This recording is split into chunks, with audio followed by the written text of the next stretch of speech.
英國業主一定要識法例篇，加租全重點 Part 2，續上一條片。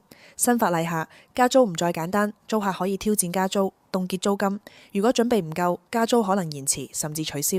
咁業主可以點做呢？第一點，準備充足證據，包括市場租金比較、過往租金歷史、物業狀況報告。第二點，正式發出 Section 13通知，寫明金額、日期、理由，要假設 Tribunal 會逐字檢查。第三點，與租客溝通同埋調解，呢一點係我哋認為最重要嘅一點。當你同租客保持到良好嘅關係，喺加租之前做足溝通，係可以大大減低挑戰風險。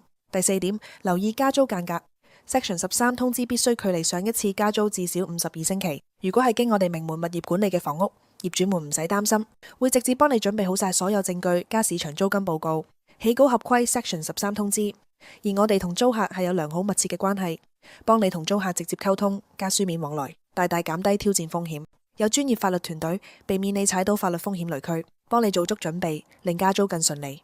繼續分享條款之前，簡單介紹下自己。我哋係名門物業，專注幫客戶買入優質物業，多年物業管理經驗，同埋有自己嘅裝修團隊。